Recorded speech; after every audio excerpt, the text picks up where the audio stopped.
Welcome, everyone. It's Angelo Robles, and welcome to Family Office TV. And for my members of SFO Continuity, welcome as well.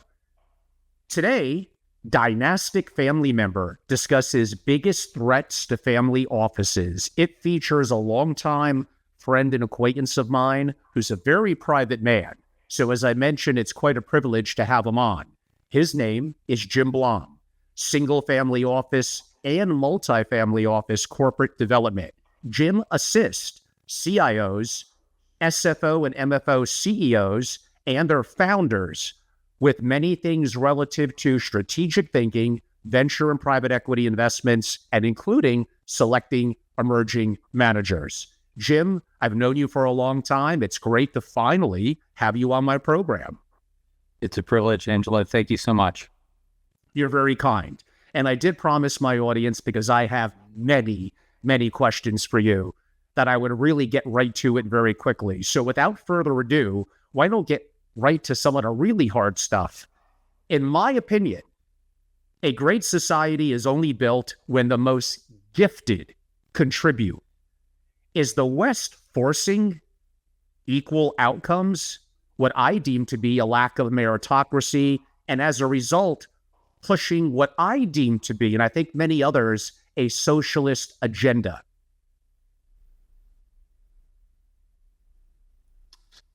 So, Angelo, what I would say is I will leave it to our educators who are doing a remarkable job at educating, everyone across America, and especially I'll give the North American view on this. I think it's fair to say that for everyone who's over 50, we grew up in a society where you matured through society based on your education and what you learned. And whether that was at the enterprise and the workplace, or that was at the educational institution and that advanced education that you decided to go and embark on, it really came down to your ability to apply knowledge and then use that knowledge to build great value for your employers or for yourself if you were an entrepreneur. And so the real question is the right framework today? Where is higher education in evolving people's knowledge and their intelligence? And what I would say on a positive note, there's no question that the society at whole and at large has more access than it's ever had, which is extraordinary. The negative part is that we're trying to bring in government into what is traditionally an education system that over the last 200 years started at the home, and that moved into the municipality and moved through the states. And now at a federal level, the kind of legislation and policy that is being enacted and more top down instead of bottom up, it's not producing the kind of outcome that I think we all want, which is the best and the brightest work harder to bring more and more people who are really, really remarkably talented, or they're really very ambitious and they want to have access to the best education. And that's the beauty and promise of AI.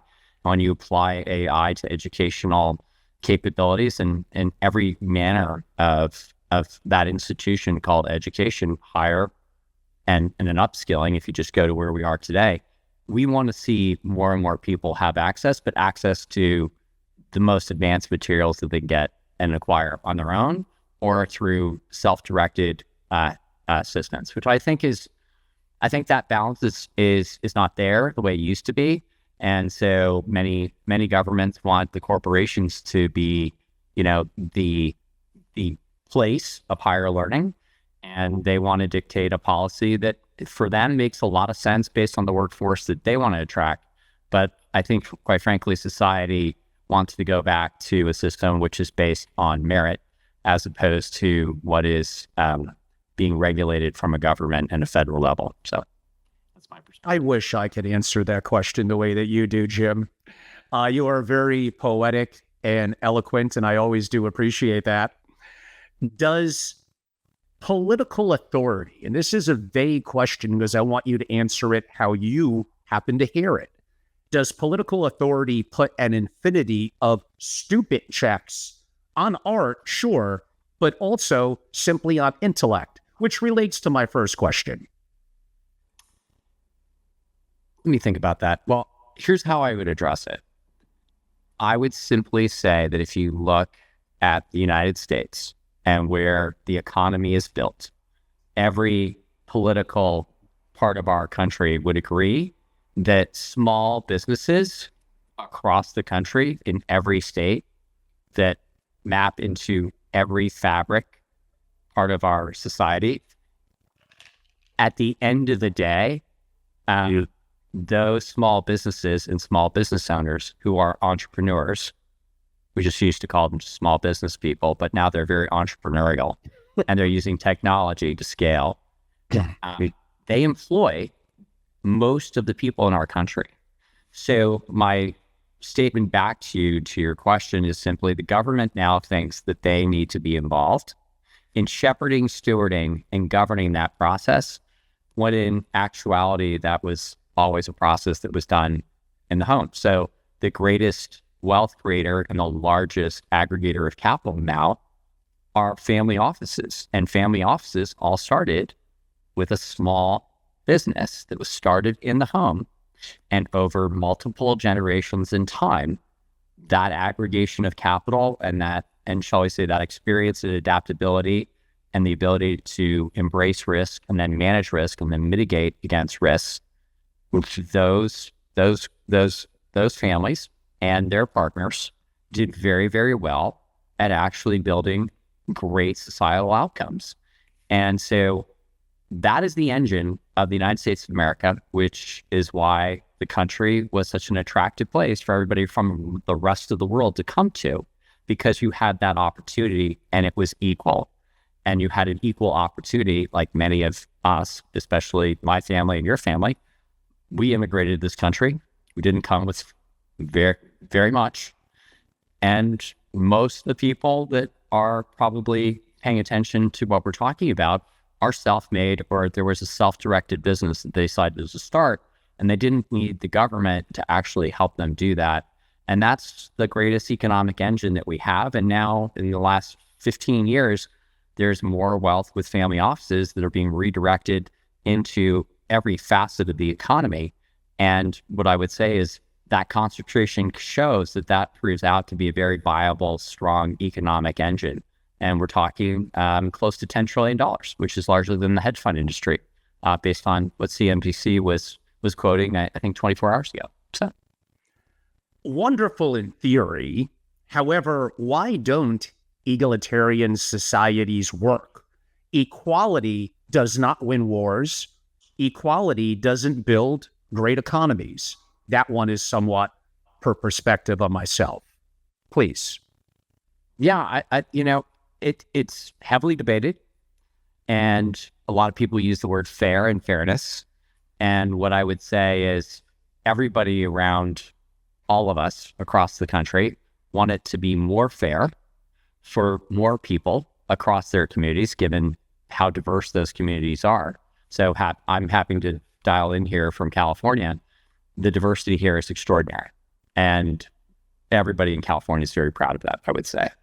The challenge is there are so many new groups of constituents and stakeholders that it's hard, and back to your comment about democracy, it's hard to get everyone to move in one direction. For instance, in California, we don't have enough housing. Is that fair? No, it's not fair. Should we have more housing? Absolutely. Does everybody want more housing for everybody? Absolutely, because housing is a huge growth segment of the country. And when you build housing, the economy flourishes. So the reality, though, is no system can ever be perfectly fair and perfectly equal, and for the equity to be there that people want. So whether it's equality or equity, these are great theoretical constructs of perfect systems that have never existed. And I think, is the system getting more fair? In terms of access, yes. In terms of opportunity, maybe less so. But I think from a broader global perspective, California is a great example. It attracted the best and the brightest from all over the world. And now we have a tech industry. And now it's, we're in between because people have optionality. They can go back all over the world to Europe and Asia and India and Indonesia and have a remarkable opportunity. And you can go anywhere with your business today, which is incredible. However, is it equal and fair and equitable? And I think that most people need to realize that that perfect world doesn't exist, and it just has to be, re-engineered and re-architected. And I think we're struggling with that balance, especially in the West, and especially in the United States, and then in California, it's a major challenge. In today's world with big tech and media, and I look at certain industries or communities, academia, media that I mentioned, Hollywood, big tech, rather bluntly, simply by looking at the charitable contributions via academia or the country, and obviously the movies being produced, those industries, which are very influential to billions of people, skew to being left-leaning, what some would define as woke. I could argue, okay, perhaps other communities like military and others skew to being more the opposite side, although I think that pendulum has actually swung a bit as well.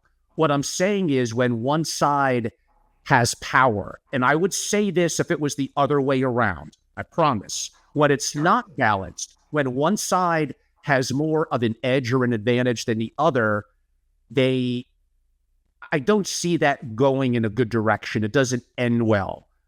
What do you think? And do you see the pendulum switching over a little bit?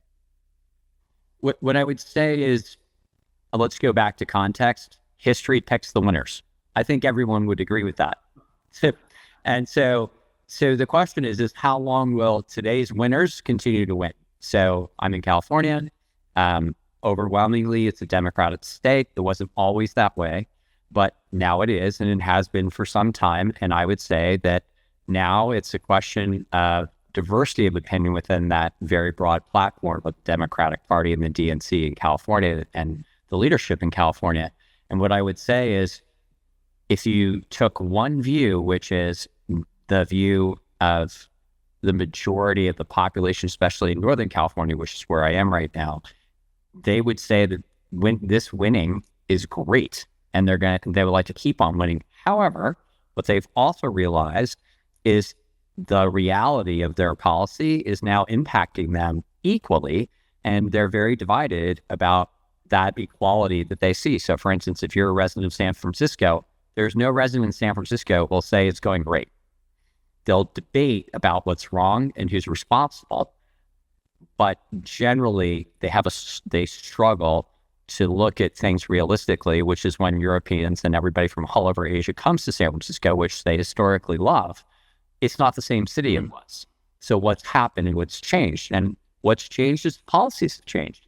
And so that over-calibration on the policy, I think, is swinging back because the stakeholders, the people who live there, have decided, you know what, we love our city, we love our community, we love our values, but we may have forgotten that in order to have the kind of society that we enjoyed and we wanted to make better, we've lost sight of some basic things that are required. And the one word I would use, which I use all the time, is security and safety still matter, because most people believe in waking up in the morning and being able to do what they want to do without being threatened with losing their life or their homes or any of their valuables, or having their family and their elderly, their parents and their children, threatened in any way. And I think that's the beauty of America. It's always been a safe and secure country.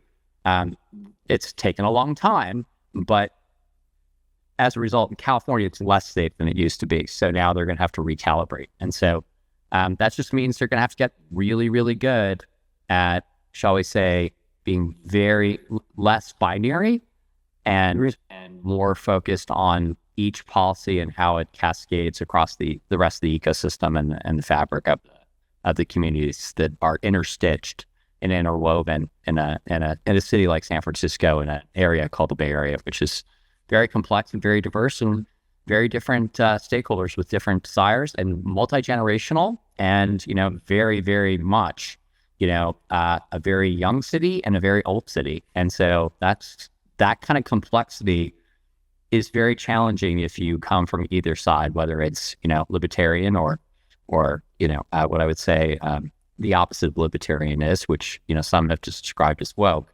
you could say that it's very socially democratic, which is what my 16-year-old daughter says.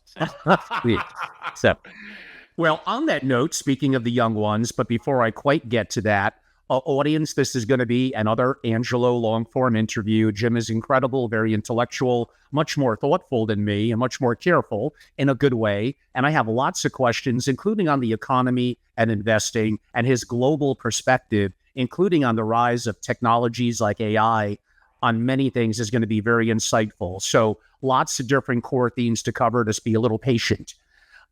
On the subject indirectly that you brought up, I could position it this way, and I'm going to be a little tactical and careful how I say it.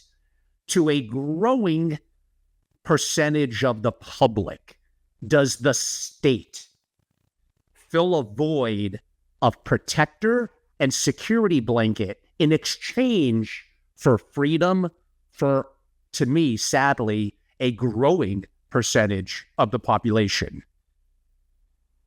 sure. I think the state's always had a huge, I mean, if you just look at history, the state matters immensely. The question is the balance between a centralized and decentralized, format for the state and how it directs and controls and distributes power. And I think, I'll just use the state of California as a great example. The state of California is very, very, very important to the world's economy. It is very connected to the Americas and extremely connected. It's part of, I would say, Greater Asia. So it's not Asia Pacific. It's not even, what I would call, the construct of a capitalist system. It is now in business with states and sovereign states that have a completely different type of economical construct and political construct. And so when you look at where we are, the state is going to naturally, if one of the largest economies in the world, and I'll let all the economists tell me where California is now on every level from a financial perspective, but let's just say it's one of the top 10 most important economies in the world. I think that's a fair statement. Many Californians will tell you it's much better than that, much more important, but let's say it's in the top 10.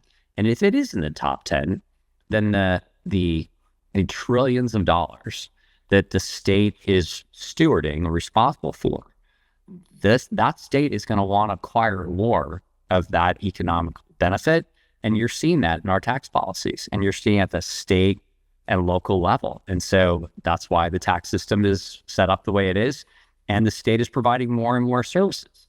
And so because the state is very much, shall I say, leaning to the state having more power over every aspect of the economy, the state is dictating policy more directly to every single individual and every single community and every single, town in California. And that's what people are seeing, and you're seeing people react to that. And what they're realizing is, you may leave California and you may have a tax benefit, and you may have many other benefits, politically, faith-based, wherever your, the reasons for leaving. But a lot of people are realizing they love that lifestyle, and they come back. So you're seeing this go. People are going back and forth and realizing there is no perfect place. But in California, I would say, as a state, it's one of the strongest states in the country. There's a very strong position on its share of the economics and the value and wealth and distribution and equality. And so I think you just can see that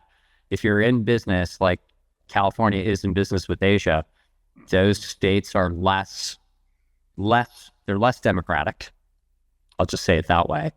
And as a result, you're just going to start to embody the policies of your economic partners. And so that's getting distributed. And I think California is a great example of that distribution and concentration of power. Very interesting way to put it and perspective. I'm going to quote from George Orwell, then ask a question based on that. The most effective way, he stated, to destroy people is to deny and obliterate their own understanding of their history. Sure. I could look at decadence makes us grow weak, and new factions quote unquote take over. Is this happening in Europe? I would leave it to the Europeans to answer that. I will say that being a student of literature, the author and what he has published has been very instructional for most people to see what can go very wrong and what can go very well. And I think Orwell's view and the time and context with which he published his works and some of his best writing really gives you a full view that things can be the filter and the aperture with which you see things and what becomes real can be the opposite and vice versa. So I think it's I think to your question, really, where is Europe? Europe is going through another existential moment where that writing can be very, very valuable in giving you a sense of where you are from a compass perspective. And I think that's one of the challenges is that view that was espoused came about at a time which was very, very dark in Europe's history.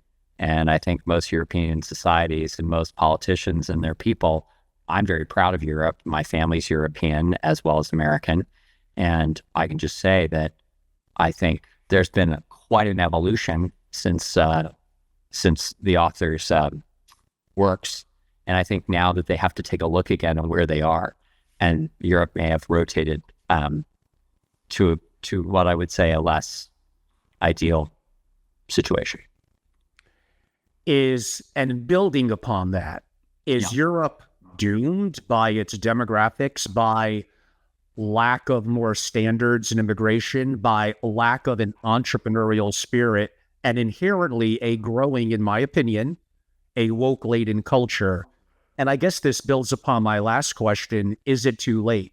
Now, I'm lumping in multiple countries that make up Europe into the vernacular of Europe. So I'm assuming there's nuances here, but as someone who has that cultural heritage and travels there frequently, what are you seeing? And where might I be overstating things a bit? Well, I think it's very clear that no matter which country, I think it's very helpful to pick each country and then look at the country versus where it is with Brussels. And I think that's a great way to look at things. And the number one thing I would say, which is magnificent about Europe, are its institutions and its history and its experience and wisdom that it has. And that depth of understanding of time and really looking things in a 100, 200, 300 year perspective, as opposed to a quarter, a year, 5 year, 10-year perspective. Europe tends to balance itself out.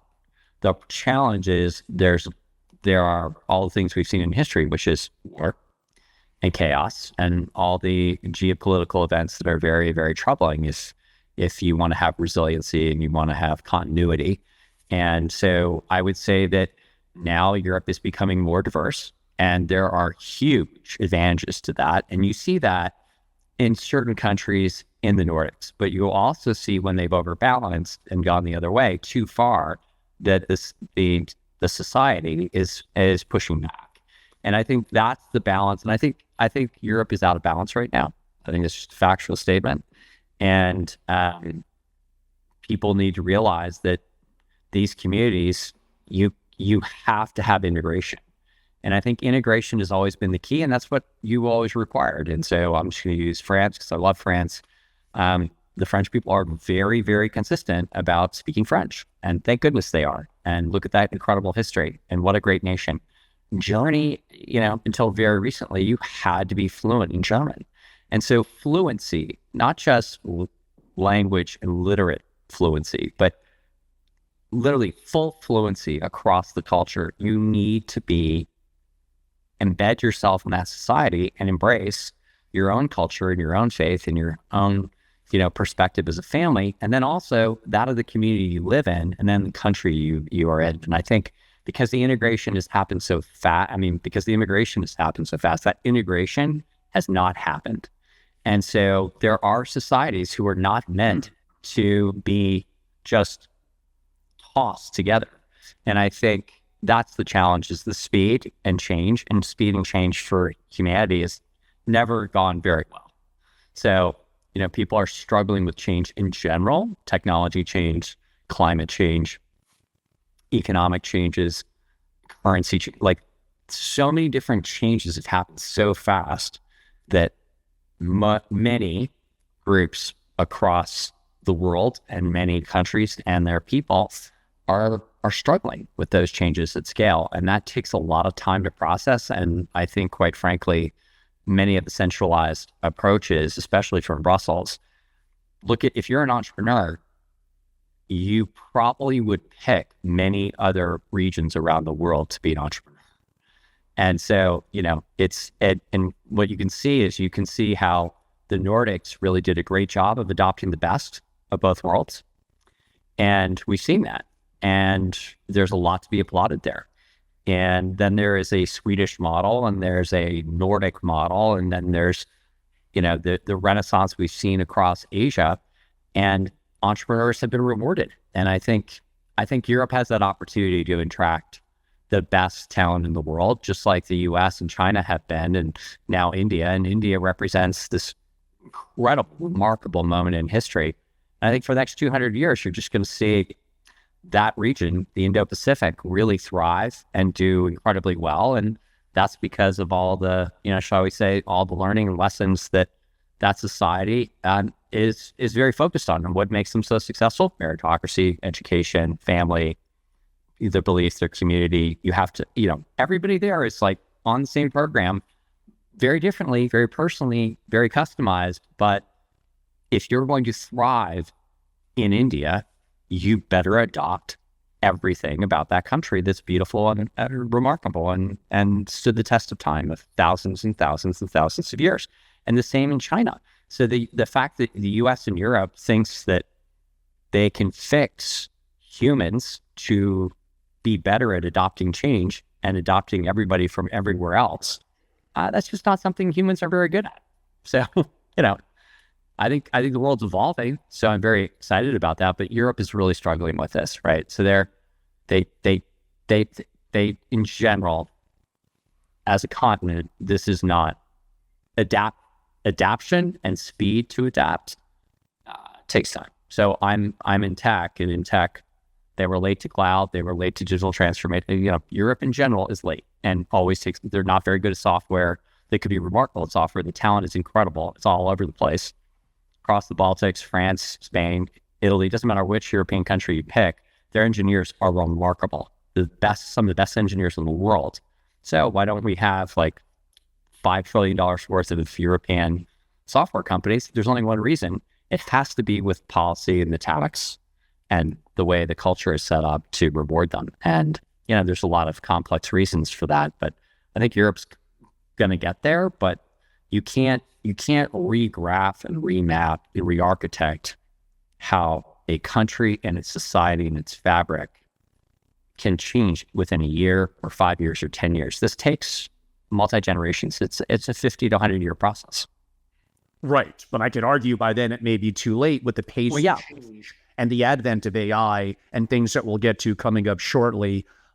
More of a comment of mine than a question, Jim, then I'll get to about 50 more questions.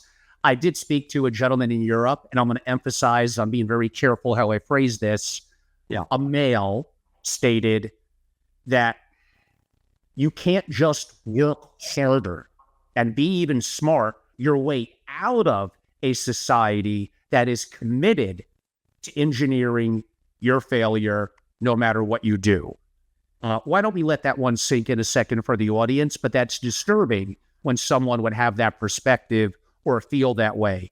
Related to the topic, Jim, some of this comes down to, again, the need of immigrants and the perspective, how I asked it. And I do believe people deserve to be given a chance. I do think it gets challenging when it comes to culture or assimilating into culture. So when we talk about things like evolution, why has there been more so than in the US? Why has it been challenging in many parts of the world, but definitely Europe? You look at it from a perspective of evolution, mating Yes, I said mating, not survival, is kind of the name of the evolution game. Isn't that true? I think so. Where did the perspective of a younger male and female not looking at a perspective of marriage, commitment to community, society, and children? And I know I'm going down some dangerous roads that might take us down the perspective of bifurcating male and female to belief in religion and God and commitment. It seems like the world, and maybe I'm saying it from the perspective of someone who is a believer in faith, I think we're heading down a wrong path. But maybe I'm ignorant. Maybe I need to be taught better. I don't think so. I think I'll just use this, something I read the other day that I thought was very interesting. Hollywood has been producing a certain type of content for the last decade. Remarkably, shockingly, the studios have seen their revenues not do as well as they used to. Indeed.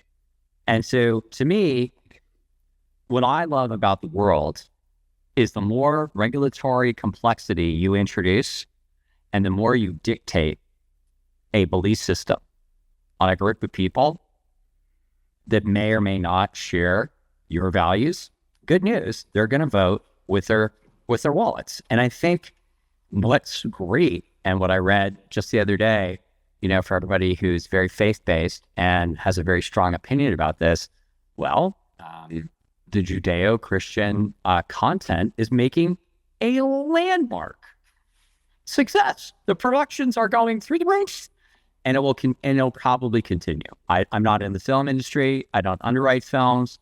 I'm not a producer on the side. I'm not a writer. I'm a consumer of content. I have a young family. I believe in great theater and great literature and great film.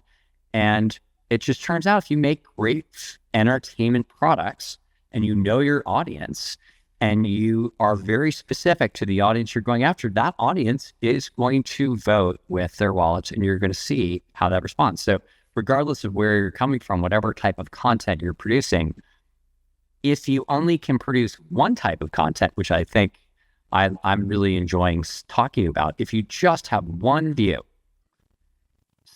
in general, it's not going to go very well because people want custom content. They want experiences. They want outcomes. So I'm really bullish on the future of the world because I think you're going to see every single individual on the planet say, nope, that's not me. That's not who I am. That's not what I believe in.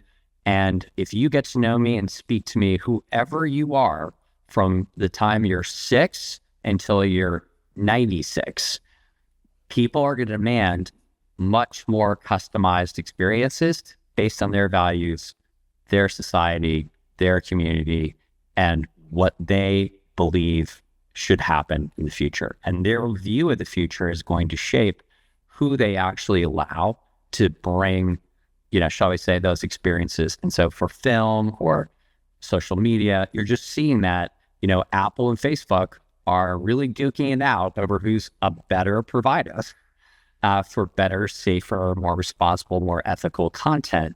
And I think you're seeing it. It doesn't mean that Facebook and Apple are perfect, but you're seeing them definitely take a stance, and they're competing to be better than they were in the past, is a nice way to put it. So I'm actually quite bullish that the pendulum has swung and now it's swinging back. And many people might say it's too slow, but in the last year, you're seeing that diversity of opinion on both sides really say, no, we're going to do a lot better at being much more amazing at distributing the information we want you to consume. And people are asking for what I would call a much more complex, message in general. How about that? I think that's very good. And yes, money always does talk. And there is some changes happening in Hollywood that you noted. I will make the point, and I'm sure I'm wrong somewhere, but broadly, I'm going to be accurate. Name me in the last, forget 10 years, 20 or 30 years, a white male fatherly figure that has somewhat faith-based, that is, one, out there and shown in a positive light. They all appear to have a little bit of the Homer Simpson, a little bit of the bumbling idiot. There is no question that was a narrative that was pushed. And is it somewhat showing some change? Now, I've stated with my activities in AI that we're at the cusp where everyone is going to be able to be a Hollywood producer, a director. Now, we're not necessarily going to have quite the distribution channels, but the capability of writing storyline and having AI-generated characters at the moment come to life, actually, in some ways, it's kind of available now, but within 2 to 4 years, you're going to see that, and that is going to be interesting. But maybe that's a discussion we'll pick up a little bit later in our conversation. We're almost at the end of this part of the conversation before we transition over, but I think important to the word culture, would you agree with this comment? And maybe it's a simple yes or no, Jim. It's up to you. Without a unifying morality, will societies fall apart? I'm not going to say yes or no. I'm going to say that society needs to be unified on the society that they want to be part of and live in. And I'm just going to make a statement. I am very fortunate that I grew up in a very diverse city in San Francisco, where I was the only individual who really came from the country I came from. So I came from Norway to Connecticut to San Francisco, and a third of my class was from mainland China. The other quarter of my class they originally came from Japan and Korea and Southeast Asia. And then another quarter of my class was all from Ireland.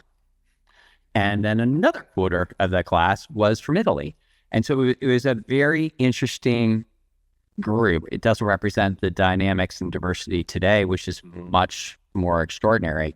But it was really pretty much where California ended up today, which is California's part of Asia, period, end of story. Mm-hmm. And so what I would say to your yes or no question is, at least from a California perspective in the West, in the United States, with the lens that California has and the political and socioeconomic perspective it has, it really will choose what I think. I think it's chosen, frankly, its opinion on everything. And, so I would say it's, in general, the population feels they're in the right place. Now, if you don't believe in that one singular view, California is the last place you want to live, right? So it's really, here's our view, and you either fully embrace it or not. And so that's not set up for everybody. And so but as an alternative, you always have to look at the context. For some people, they want to have the ability to leave whenever they want, and they want to be able to take their money whenever they want. That's not true of every other country on the planet. So California, as an example, is fantastic because it has all the other attributes that they expect and want and desire, but doesn't have in the country that they came from. And so that's why it's referred to as the Gold Mountain, in many respects. So I would say it's a yes and no, but it depends on where you are, and at least in the United States, and at least what section of the United States you're in. And I think it's a different answer based on where you go, because the U.S. is a very complex country. Is it much to do about nothing, Jim? Or should I be gravely concerned, like apparently I am? My final question / comment on Europe, I believe, is going to be that the police or a police commissioner in the UK threatening to go and arrest people for a social media post, threatening to come to America and quote unquote pluck us out and bring us there. And then we see the situation in France with the founder or co-founder, Durov, he's a billionaire, and someone that we know, like Musk, is also a billionaire who has a platform, but the founder of Telegram is arrested. Now, we could argue, was he doing some things that have some levels of concern? Perhaps, but I think we're going down a road that is extremely concerning to me. Yeah, I think you're your view is well founded. I think the real challenge is short term you're going to see more disruption. That's the best way to put it. There's going to be a lot more disruption, especially in the areas that you talked about. Is that going to work out well for humanity? Humanity will address that over time, but not in the next year. So where we are is very disconcerting if you have a 12-month view and probably a 5-year view. You look at the decisions that were made in the UK, over the last decade, it's very clear where everything is versus where it was. And so now it's just a question of what kind of balance will there be? And there might not be balance. They might just go completely the opposite direction. And I'm just going to go right to the community of listeners, so I think this is important. Capital gains taxes matter. So if you change the capital gains tax, you are going to see radical transformation really fast. And so congratulations for everyone in the UK. I love London. I love the United Kingdom. I love England. I love Wales. I love Ireland. It's amazing. I lived there for 4 years of my life. I think it's one of the most incredible places in the world to be. And I think most people would agree. Unfortunately, if you're in business or you're a family office or you're a venture capitalist or you're an entrepreneur or you're in private equity or you're an asset manager, you have to be very concerned about the current status of their thinking about that impact on capital gains and capital gains tax. It's going to change the British economy foundationally. So if you wanted to ruin a country and its vibrancy and its sovereignty, that's one way to go about it. And if they keep doing that over the next 50 years, the UK is going to be a very different place than it is today, which used to be the global center of finance. And it ceded that, and now it's seeming to cede more of its economic sovereignty. And if they don't want to attract capital, that is one way to do it. And they might see capital flight begin to occur in greater speed with greater purpose. I have more questions on the potential taxation of unrealized capital gains coming up a little bit later, and they get very intriguing, audience, I promise. Okay, we maybe have a clip moment here in a 30 or 60 second short, Jim. Following up on my last question, what do you think are the odds over the next 12 months? We know it would happen in Brazil, that literally, this would be laughable 2 weeks ago, that literally Elon could be arrested. Maybe here in the US, maybe he's traveling to France. I would say it was 0 2 or 3 weeks ago. I'm not so sure that depending on a variety of scenarios, it may not be up to 5 or 10%. This is shocking. Yeah, I think it's very surprising from our vantage point, but it's probably not surprising at all. I mean, I'm very fortunate to do business in Brazil, and I've been fortunate that I was in a shipping business for a long time, and so for us, South America has always been just one of the most remarkable places.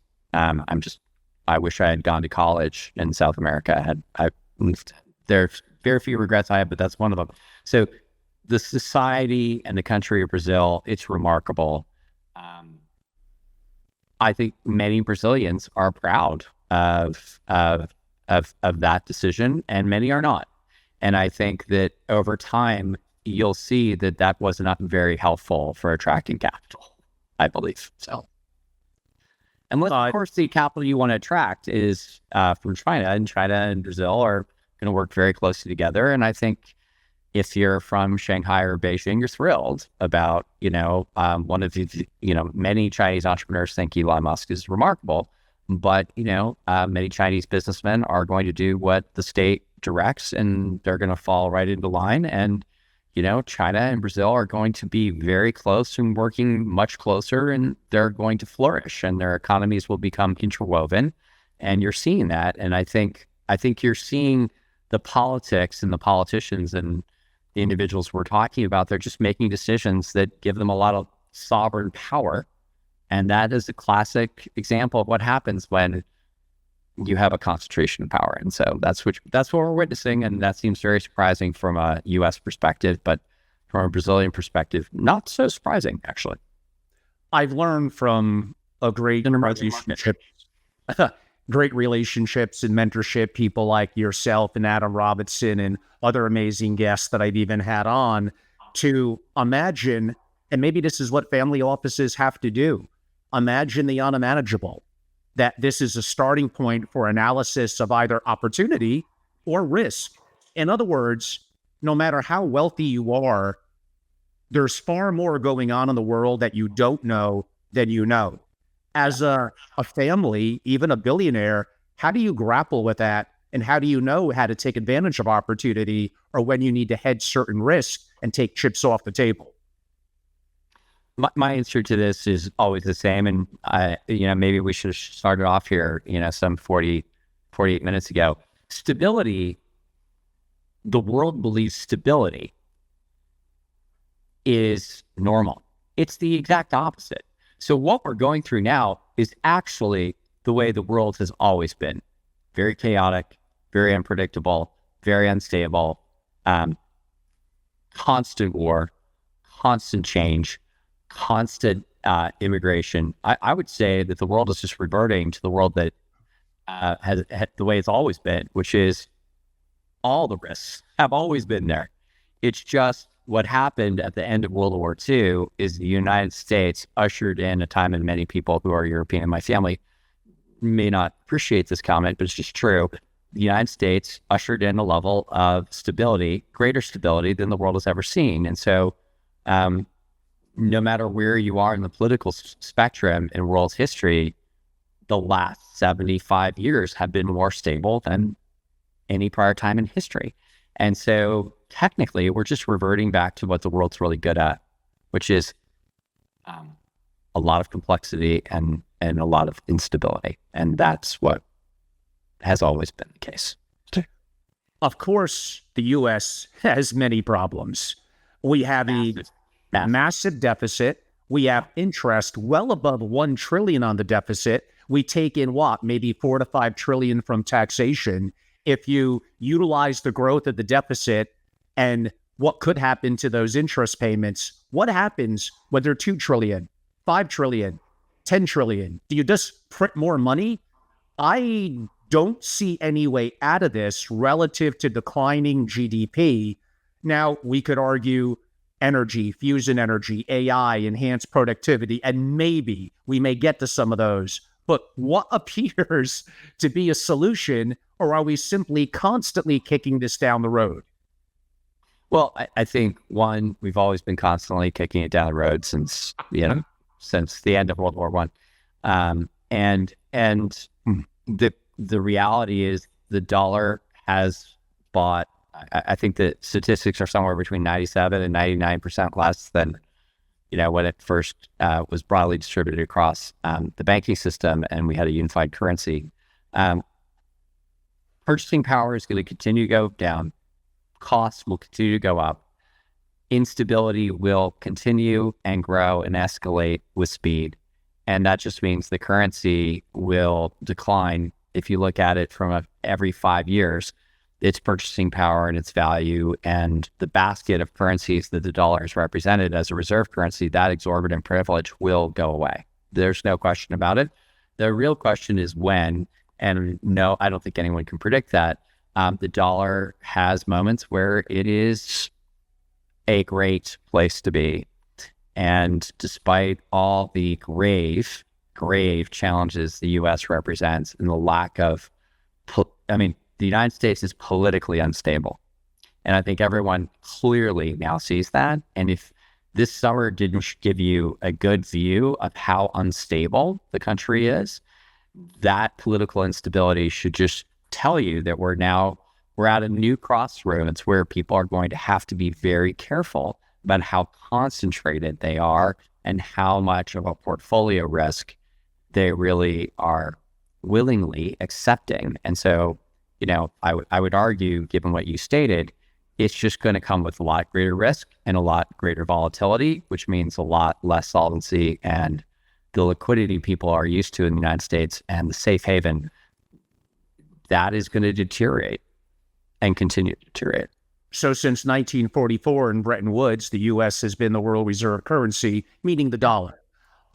And its utilization percentage, I believe, is down to 68, 69%. You mentioned China, Brazil, two of the companies that make up the BRICS, add in India, add in potentially Saudi Arabia. You already see the weakening and the challenges may be what quasi makes the $35 trillion deficit. I'm not going to use the word acceptable, but the fact of the world kind of settles in dollars arguably helps us, at least for now. If you're going to state it's just a matter of time, well, of course you're right. Is that 1 year, 5 years, 10 years, or 30 years? And what is going to replace the dollar, or is it going to be a basket of securities? Come on. It's going to be a basket. I think the answer is it's going to be a basket, and it's going to have less a global share. That dominance is continuing to deteriorate. So, okay. Yeah. Of course, a question you knew was going to come, Jim, and enjoy answering it. Who will win the U.S. election in November? I'm going to be very careful how I say this. I don't think anyone's going to win. So whoever does win, and I don't know who's going to win, but whoever does win is going to inherit all the challenges we just talked about. So quite frankly, I see just the fragmentation of the country's economies and the share and allocation of economic opportunity lessening and becoming more challenging and difficult every quarter going forward. And so the state will end up taking up more power. States will have more power. Federal government will have more power. What that means is for almost every American and American family, you're going to be taxed more. You are going to be able to purchase less, and your ability to have, shall we say, resiliency in these markets, whatever you believe your resiliency is, and the levels of protection from a tax, from a liquidity, from a solvency, from accessibility, no matter how you judge where you are, you're going to find the operating environment to be much more challenging, regardless of who wins. And we're going to get to, I know you have very strong opinions on liquidity, which will partially also answer the question that's part of the title. Let me push back just a little bit from an Americana perspective. We have fish on both sides. We have, let's go with the word, I could choose another, friendly neighbors to the north and south. We have the Mississippi River that provides incredible farming and agriculture in the U.S. We have energy reserves. We have natural resources. We have so-called rule of law. We have a lot of people, but not overwhelming given the size of our land. We have demographic issues, but not as bad as some parts of the world, including Europe. We have, as much as I may make fun of them sometimes, Silicon Valley and big tech. We also still are the world's reserve currency and have, I'm going to state, the world's greatest military. At worst, it's among the top two. Where is this all going to collapse so quickly if those wheels start turning? Well, to me, it's a sovereignty risk, right? So if you look at sovereignty and territorial integrity, that's generally how you do well. That's been the history of the world and the economies. So when another country controls your borders, you have less ability to control economics and the supply chains.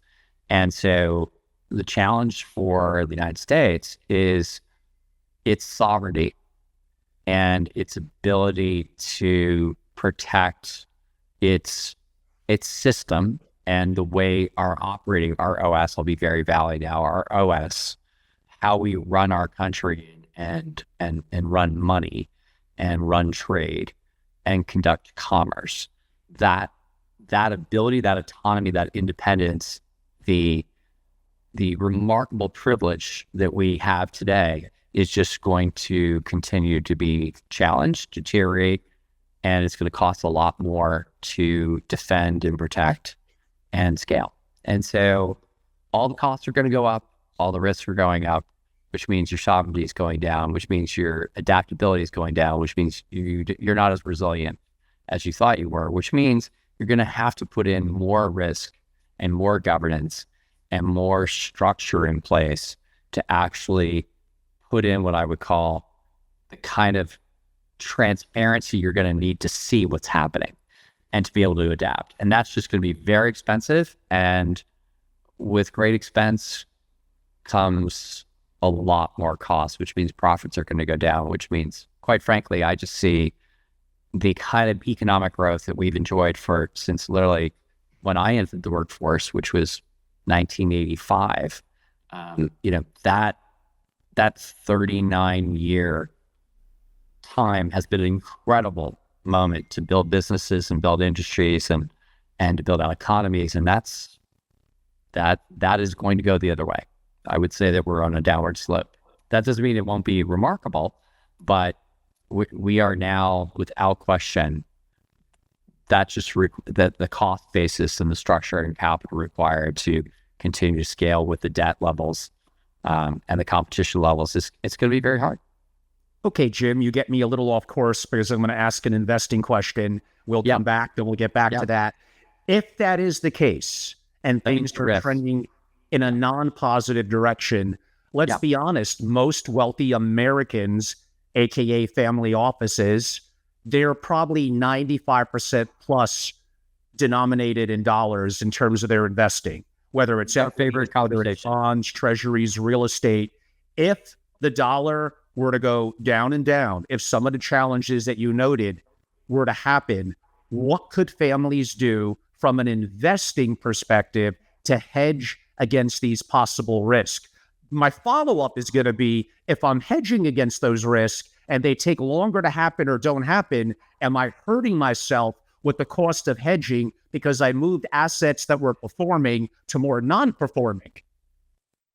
Well, how about if I say behind all of that is a return? That's a return construct. So from an absolute return, figure out where your time horizon is. That's a financial return question. I would argue you have to look at both wealth preservation. So to start off, because you talked about family offices, you need to protect your wealth. That's number one. So protecting your wealth means you're not going to lose it. And so wealth preservation and long-term conservation and continuity, that is everything. And that is underweighted right now as a strategy because most people have been focused on their return models, right? So if you look at it from a long-term return perspective, 50 to 100 years, there's two things in your statement that you made, which is what everybody needs to ask. You are over concentrated in dollar-denominated assets, number one. So you have to de-risk that. You have to have a much more nuanced approach. And you absolutely need to look at what are the other risks, solvency, liquidity, access, the forensic auditability, your ability to prove that you own the asset. The bottom line is you need to have much more balance in preservation as opposed to just absolute return. Because you could argue that the returns in the last 30 years have been stunning. So the expectation that you're going to continue to have those returns for the next 30 to 50 years, maybe, but most likely not. So you have to actually take that approach and work at how do you just really focus on preserving your wealth and then taking very calculated, very long-term bets. So an area that I like, everybody talks about investing in AI right now. Well, it turns out the best way to invest in AI is own access to energy and power and have the ability to leverage real estate, which has always been part of a wealth preservation strategy. As part of a return strategy, being in a REIT has been very powerful for most people's portfolios. And so from a portfolio management perspective, if you don't have enough exposure to what I would call the data center space, you're going to really miss on the great returns in AI. And the best family offices are all heavily invested in data center and REIT infrastructure and the power management systems and the energy and the grids that actually, make that all possible. So that's a great way to play a short term, meaning the next 25 years, the transition from artificial intelligence to generative AI to super intelligence and AGI and then super specific super intelligence.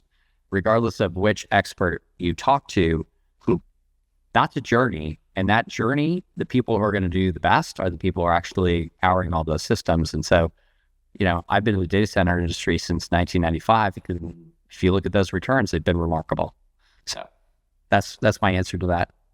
And we'll get more into perhaps supply chains, gold, maybe even Bitcoin. So audience, stay tuned. If you don't mind, Jim, as we're about halfway through, your sponsor today is Mr. Robles. It's me. So I do want to take just a minute to explain. If you're enjoying this conversation with Jim, and he's an amazingly talented man, and we still have much more to go, imagine what my members in SFO Continuity, having access to pre-access, sometimes kind of post-game where we have the guest on in special 30-minute segments, to the ability to be invited to the webinar and interact, and more importantly, the proprietary content that I do, proprietary that I write, that I share, and the events that I host, practically a breakfast and a luncheon every month. In June of this summer, I did 7 of them. So we're extremely active. It's only meant for 30 founders. Then we'll consider, after probably a 90-month reprieve, opening up to non-founder status. There's a couple of spots left. Go to angelorobles.com and learn more about membership. And I know I've said this before, and maybe I beat it a little too hard. I know I'm not the most likable guy in the world. And I know some of you that probably even join or watch don't even like me. That's okay. The problem with the community is it's too boring. It's too vanilla. No one pushes any boundaries. The questions that I asked Jim before, most other guests that I would look to have on that are your so-called family office community, they want no part of those questions. They don't want to talk about real things that are happening, things that we could have a dialogue so I could learn. I'm not saying my opinions are always right. They're not. But the importance of having open and honest discussions that go deep and are intellectual, that is worth 100x whatever I charge to be a member in what I do, if you participate and you take action upon the insight and the opportunities and the connections. So very simply, go to angelorobles.com and join. Jim, you got a really hard one coming up. Here it is.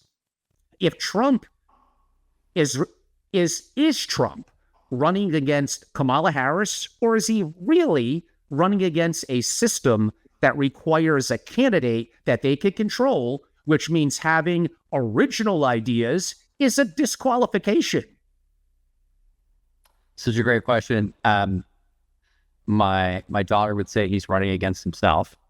So she thinks he's going to lose because Kamala and her running mate are much more polished, or shall we say, they don't expose themselves to as much risk as Trump does. So if you embrace a candidate who is very open and honest and direct, and you're getting what you're getting because he's right there, he gives you content every day and every hour to debate and disagree with him and dislike him immensely. For some people, that's extremely attractive. And so it's very obvious why many people would choose him.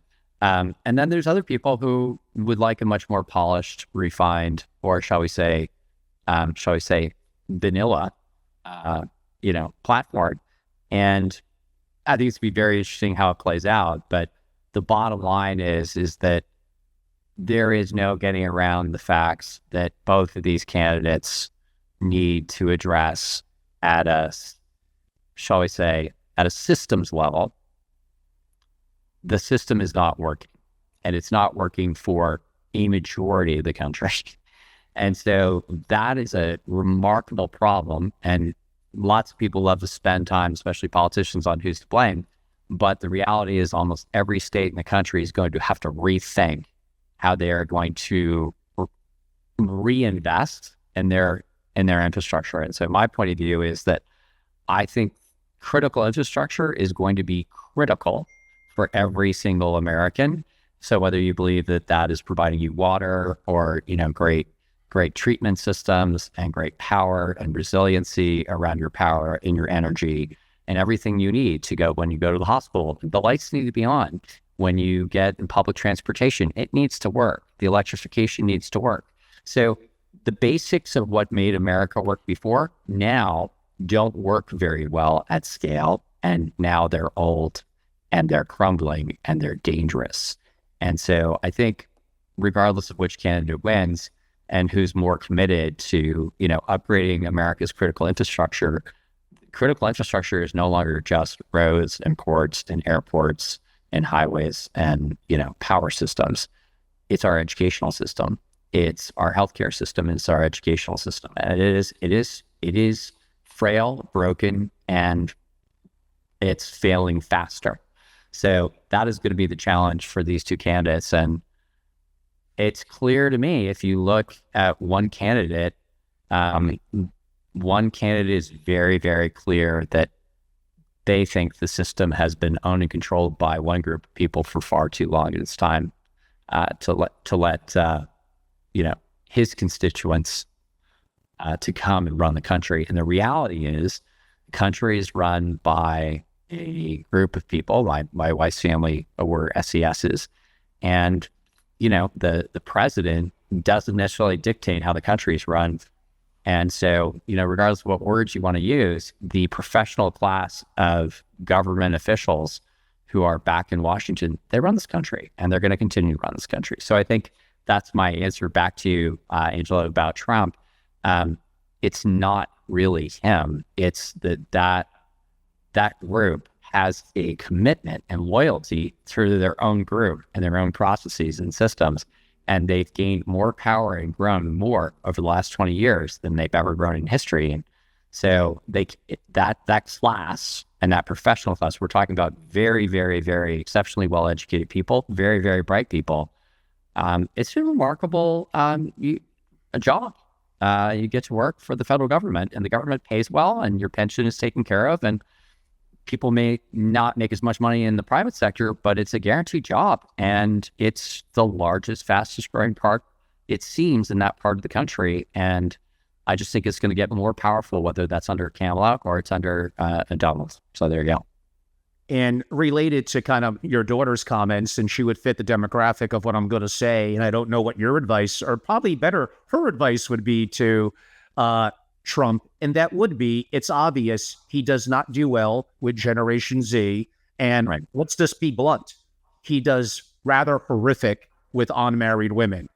Those are a significant audience that he probably could have a more attuned and empathetic message for, that would probably, it may be too late now, it would probably almost assure victory, yet it appears to be just very, very hard for him, from ignorance to ego to a variety of different things. And I don't mean acquiescent on your values, but he does seem to waffle on some of the issues relative to the things that I brought up, mainly on female rights and things like that, reproductive rights. So interesting, probably more of a comment than a question to you, Jim, okay. But just something that I think is very obvious to the audience. Like, if he loses, it's probably because of that. And it's a little bit, and again, your daughter is like a Nostradamus. She's right. Like, he's probably his own worst enemy, effectively, from that perspective. On that note, go for it.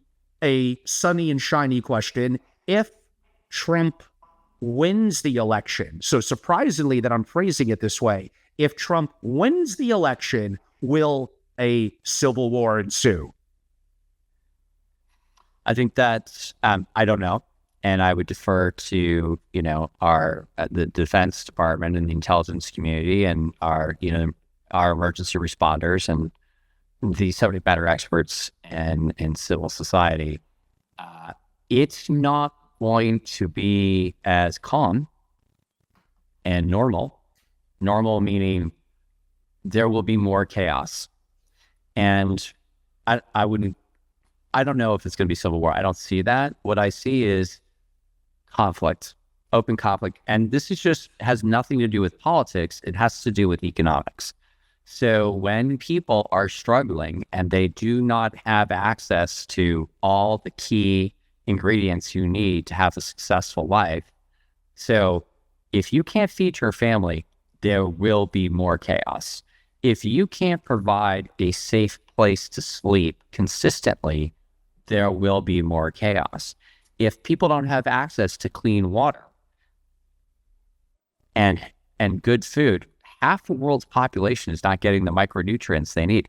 This is not going to scale well, not just in the United States, but anywhere. So I think the real challenge is it's not one of inflation. It's really simply accessibility to the key resources and foundational assets that almost every single member of our communities across the country need, from the poorest to the richest. And, it's just like your body. If you have a weak spot in your body and you have bad ankles, you're not going to do well long term. Or if you have bad eyes or you have a bad heart, just once you have one or two or even three acute challenges, physically, biologically, disease level, you're just going to struggle. And I think what we're seeing is cascading challenges to the fabric to provide the resiliency and adaptability that our society needs. And these candidates are struggling with that. And I would say Kamala is doing a great job in one area. Her team knows her audience is on TikTok. Trump's team knows this, but he needs to embrace that platform regardless of who owns and controls, that content. And so that's just where that generation is. And he's done a good job of having his daughter-in-law. She's risen in prominence and importance. She's remarkable.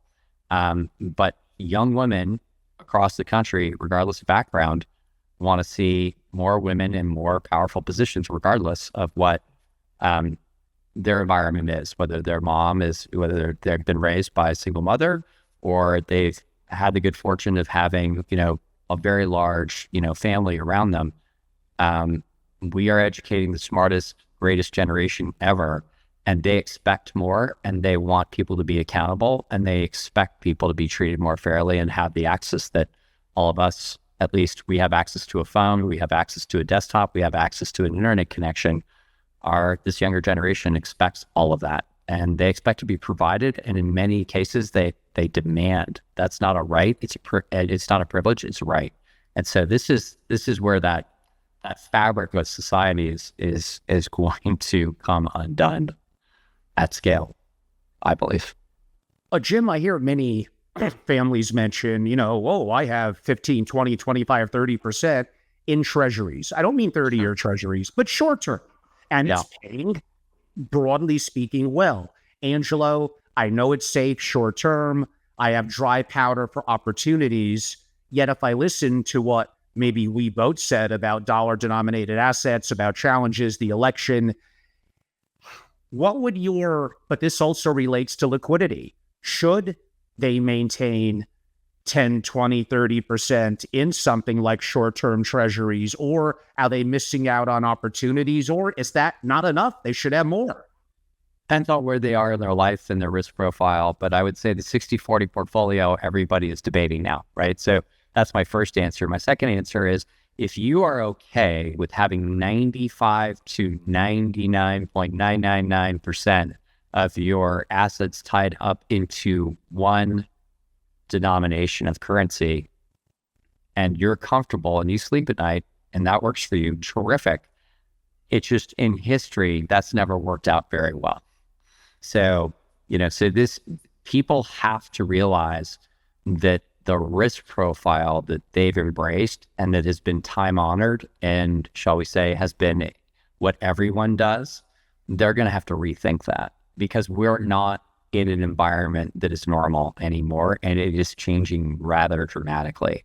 And so volatility is going to continue, and I would argue it will cascade globally. And it doesn't mean that people can't do a remarkable job at managing their portfolio or use, all the other products that are out there and ETF products that are out there. But I think people have really favored illiquidity and concentration over a much more adaptive wealth management portfolio risk off approach that's biased towards wealth preservation. So I think people have to shift, and they have to shift quickly. And I think shift quickly means they have the next 5 years to really think this through, but they're over concentrated. So look at how concentrated everyone is from an equity perspective and from a market segment perspective. and that's just not gonna play well. So, and if you just look at the concentration of wealth that's in the top 25 stocks, that's going to be very challenging. And Jim, do you look at alternative currency plays, potentially the Swiss franc, maybe the Singapore dollar? Is it the Norwegian krona?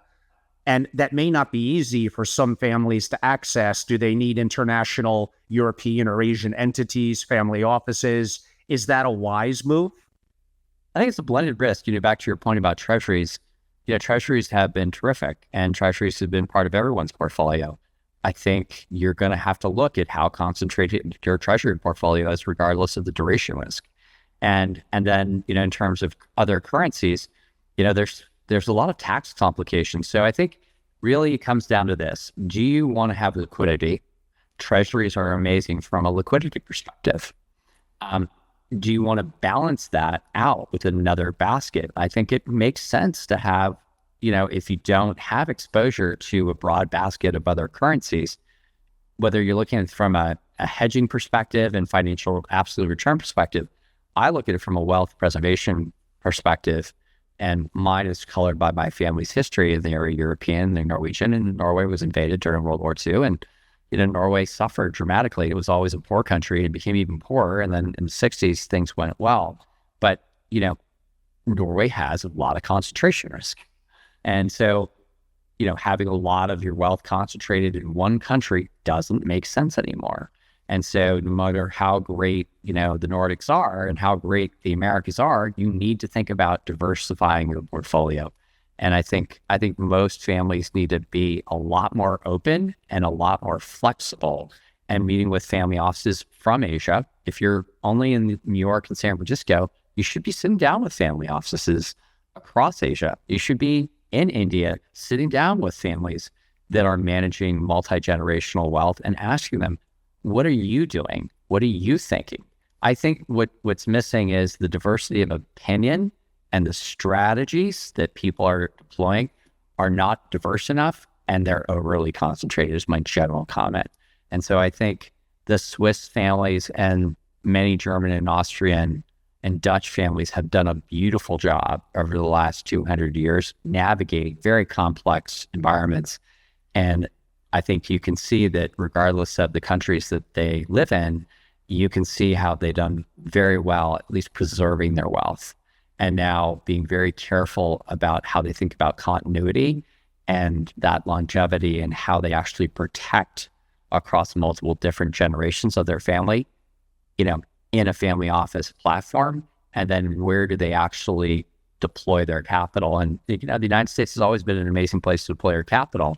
It just maybe doesn't make as much sense to have 95 to 99% of your capital deployed here, especially in one currency. And Jim, what's your opinion from a investing perspective, more so hedging risk? Sure. On gold, and specifically, but how do I own it? The typical investor, simply it's a small allocation in an ETF. Someone who's more concerned about banking, systemic risk, a lot of things that could go wrong, may want to have physical ownership of gold. How do they do that? Do they store it in the Swiss mountains? Where do they go? Well, it turns out, actually, that is an answer for a lot of the best. I know that. Yeah. And it turns out it's very wise. And so I would say yes. And you should look at whatever allocation you and your portfolio manager have looked at, or your chief investment officer or your team, and just look at from an allocation perspective. If it's all digital, that's too much concentration. You need physical. What does that look like? Where should it reside? Should it all be in the same country? Absolutely not. Where are many people putting their gold? They're putting it in Switzerland, they're putting it in Singapore. Well, what I always like to say to people, look at what happened to Singapore during World War II. That did not go well. So I don't know. I'm not an expert on, security and physical security and safeguarding gold. I just know that I have that diversity myself, and I have a balance between physical and digital, and I have multiple locations, and I've chosen locations that have done very well during war, and Switzerland is one of those places. And the Swiss companies who are involved in storing physical gold and protecting physical gold are are really, they've gotten very sophisticated at their offering, and they continue to evolve their products. And from a portfolio perspective, if you can have allocation, get enough allocation, I think that's a wise consideration in 2025. Jim, I did several interviews. My audience could go to one of my YouTube platforms, really both of them, at Family Office and at Family Office TV, and see this summer and 2 in the winter with a gentleman in Europe. Actually, 2 of them were in person in Europe. His name is Octavian Pilati. He's from a 1,000-year-old, effectively primarily German family. And I asked him about generational wealth and assets, and he said land, art, gold, and gems. We already kind of covered gold. We don't necessarily have to cover everything, but I have found more and more of my especially billion-dollar families interested in art. And specifically, what I just said about or you said as well, about direct ownership and storing it in maybe free port zones around the world, including Switzerland, seems like a good idea. Yeah, absolutely. And, I would say that I don't have any deep background in collecting, a portfolio of what I would say the gems and a vast art collection. I'm just like every other normal person. But if you love art, you believe in art, and that art has value, and you have the right people around you, and take a portfolio approach to it, does it make sense to be part of your total asset allocation? I don't know.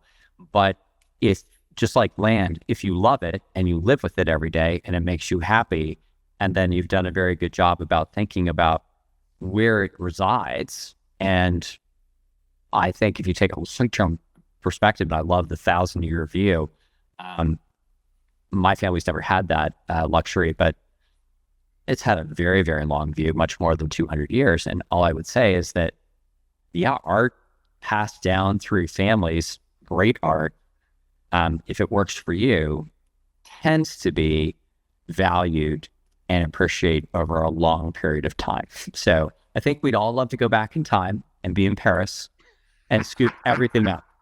We should have listened to this Van Gogh guy. He may have knew a thing or two about creating very valuable art.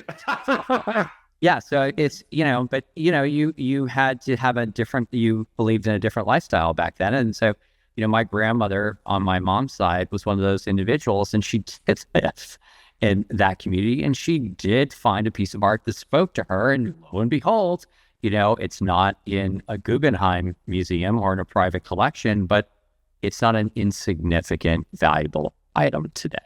And so it's just one of those things where if you always are thinking about the return, and you're always thinking about, the return model, if you buy the best asset in real estate and you don't like where that real estate is, and you're never going to go there, that may not make as much sense.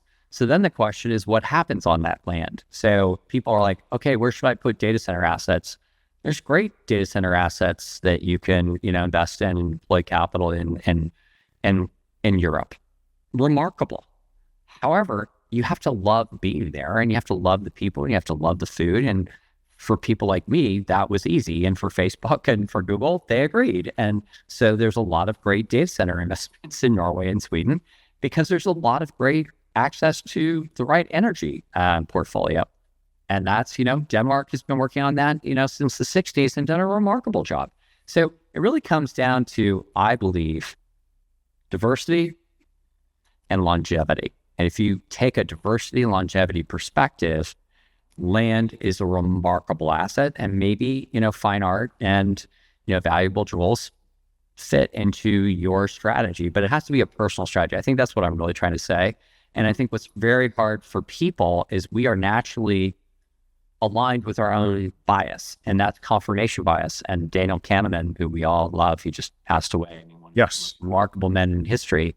I mean, who doesn't love him? So I think that's a great way to say, if you think about wealth preservation and portfolio management and looking at generating the greatest returns over the longest period of time, it requires strategic planning and thinking and continuity. And if you do that over a long period of time, you're rewarded. You're not going to avoid all the major risks, but at least you're going to guard against over-concentration and a lack of liquidity. If you do that, you're going to do well, I think. Of course. Supply chains, logistics, infrastructure, we touched on it a little bit. I think of ports, I think of rail, I think of trucking, I think of data centers. These appear to be, if I was a significant billion-dollar family, where I may want to have diverse and direct ownership of. Not every one of us is a billion or really a multi-billion-dollar family. Could I get exposure to those resources in the public markets, or even strategically being an LP investor? Absolutely, you can, through critical infrastructure funds, and there's many different vehicles to participate in that. And I just think it really comes down to what your preferences are. So, for instance, many people who are in the Greek business community are very comfortable with owning shipping assets and shipping and logistics assets. Same with a lot of people in the Nordics. Strong history there. But I'll just make this personal. Some members of my family didn't like all the different risks: currency risk, trade risk, union risks, just automation risks. There's so many different risks to shipping and logistics. And so one part of my family chose everything on land and avoided everything that went out to sea. And the ones who chose everything on land, they did better, it turns out, because being on the open water, it costs a lot of energy. And obviously, it's a highly depreciating asset. So unless you're really good at managing fleets at scale, which very few people are, you're going to do less well than people who've owned property and then let everybody else develop on top of that property. And you can go into a private-public partnership, and the people and the families who've invested in real estate and terminals have done very, very well for the last 100 years, especially the last 30. And now it turns out, where does everybody want to have their data center assets? At those ports and terminals.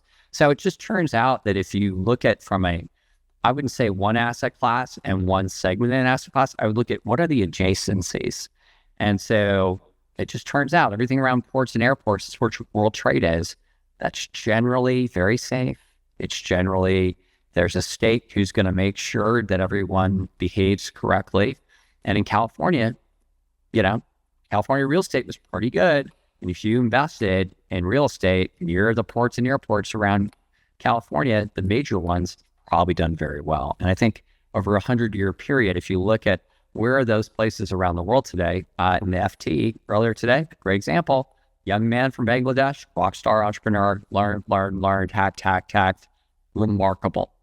And he had one of the greatest outcomes in history as an entrepreneur, and his company was acquired. And if you read the article, you'll see that he thought less about where Australia was, Bangladesh was, but more that people needed more data center footprint. And he built a very, very specific offering. And he looked at it from a supply chain perspective. And as a result, he was rewarded. And he had the best investors in the world in critical infrastructure back him. And then he had many companies seek to acquire the asset. And it was acquired. It was announced. And there you go. A $16 billion asset. Wow. Mm-hmm. Yeah. What do you look into that Warren Buffett liquidated a utterly massive amount of Apple stock? Mm-hmm. Is he on the inside of something that we don't know? Is he smart in terms of hedging risk? Does he see major challenges happening with the election and post the election? It's very tough to tell. And I think that's such a great question. I think you just have to be comfortable with the business and where it is. And I would say he was more comfortable with the business before, where it was and who was leading it.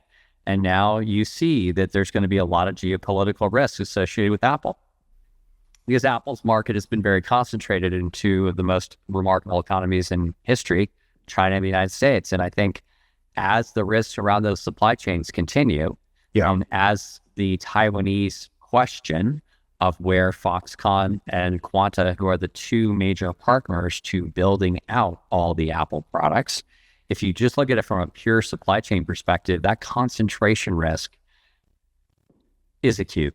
And so as fast as Apple moves its supply chain and continues to distribute its supply chain and distribute that risk, it's going to take them longer. And if anything goes wrong in the next 5 years, and most likely it won't, but in case it does, there is no way that company will be able to continue to produce the kind of returns it has over the last 20 years. So it just means that it's going to be more risky to hold more of Apple. Does Apple belong in people's portfolio? I defer to their portfolio managers. Everyone and by the way, he's also at a different age, right? So, so let's just be really candid. You don't know what was behind that, or I'm sure some of your listeners do. I just don't happen to know because I don't sit with him every morning at breakfast, but you have to look at the lens of You got to go to more diners in Omaha and have some cherry Coke, Jim. What's wrong with you? Well, we all know that Berkshire has some of the most elite CEOs in history sitting behind Warren. So you're talking about a team, let's call it 500, remarkable, the best and the brightest in the world assembled under one platform and under one brand, under that beautiful man and that beautiful face and his legendary investment with his partner. And we all love Berkshire. Everybody does. But the reality is, the risks that Apple will face over the next 10 years are very different than the risks that they faced from 2007 until recently. So I think that's the way anyone should look at it. So should you own more Apple or less Apple? That's up to your risk profile, where you are in your career and your investing strategy. But to me, yes, I believe he was over concentrated. So it makes sense to me that position has been changed. We discussed it somewhat earlier, but I'll cue it up a little bit more directly. Do you see liquidity as the greatest threat to family offices moving forward, and why? 100%. Because it's wonderful to have wealth and a position and assets. But if you don't have the ability to prove that digital asset is yours, and most people's assets are digital, they're DTC. So if you own an asset that's digital and you don't own and control DTC, you have to look at the ownership of DTC and what your ability is to prove to DTC that security is yours. So that means you have to have the same level of authority that the state has, i.e. New York, the Federal Reserve, U.S. Treasury. You have to be at that table to be able to say, hey, wait a minute, that's mine. And so anything that's digital, if you don't have the ability to implement a zero trust infrastructure around your financial platform where you've been given a regulatory authority to operate, that ATO, which means most family offices, let's just say this out loud, most family offices over the last 1,000 years controlled a financial institution. The majority, and not most, the majority. So many of the greatest family offices in New York, they all owned a banking or financial services institution. They did. That's just factual. So then the question really becomes are you allowed to own and operate a bank? Well, you need to go to your regulator. So what is your ability to influence your regulator to convince them that you deserve liquidity when everybody else doesn't? Well, we know who deserves the most liquidity in the country. Anyone who's a shareholder in JP Morgan Chase is probably going to do better than everyone else. I think that's fantastic. On a personal level, they just happen to be my bank. But I did have some capital because I'm in California in a smaller regional bank, and that bank was absorbed. We had a banking crisis. It was short, but it lasted long enough that there was no liquidity left, and everybody realized, wait a minute, I have my money in there and only so much of it is insured. So I believe liquidity, and I'm just using that example, liquidity is everything. So that means what level of access do you have? What rights can your lawyers prove that resource, that asset, that position is yours? And you're not susceptible to rehypothecation. We could do a whole program about that. It's my favorite subject. Yeah. Yes, it is. At a relatively recent Rothschild event, a Fortune 500 CEO in food and agriculture noted, "We have fought many wars over oil.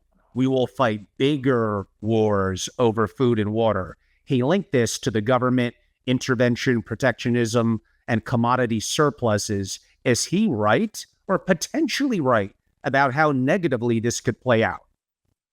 Yeah, absolutely. The bottom line is this is going to be very challenging. Deeply challenging. Okay. I mean, that solemnness in your tone kind of says it all. We may have to come back and revisit this one. I knew I was going to get one bigger. You can ask it a different way. No.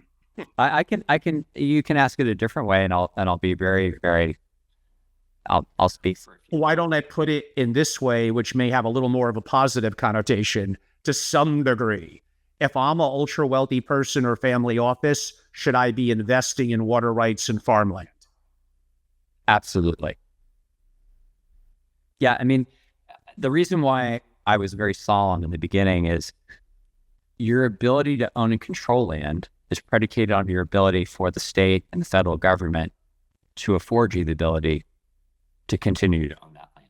And to not take it from you with eminent domain in the U.S. and simply liquidate you at the right price. And it's the economic outcome is great, but it wasn't the time you wanted to have more exposure to that asset longer. So even though you got a great return, you may have dependency on that asset because you've made another adjacent bet. And so, so it's the challenge really is going to be for anyone who's an investor in those kinds of resources. The more strategic and critical that the infrastructure is, the more important it is to have the backing of the state and the government behind you. And if you have that, you're going to do well. But if you don't have that and you're not part of that community, that may be challenging. Yes, I have discussed this on other programs. Some of you watch my programs with Ian Burlingame. Very interesting stuff. Jim, we probably got about 25 more minutes. I have 30 questions. We're not going to be able to get through them, but I'm probably going to pick 10 and maybe we'll try to buzz through them relatively quickly. I'm going to go back to the unrealized capital gains or the potential of taxing unrealized capital gains with a little bit of a twist as a follow-up. Do you think it's being presented as a tax the rich to appeal to 99.9%, but eventually would be used to confiscate assets from the middle class? Well, I wouldn't say confiscation from the middle class. I'll just say that the middle class will continue to be taxed consistently for the next 20 years.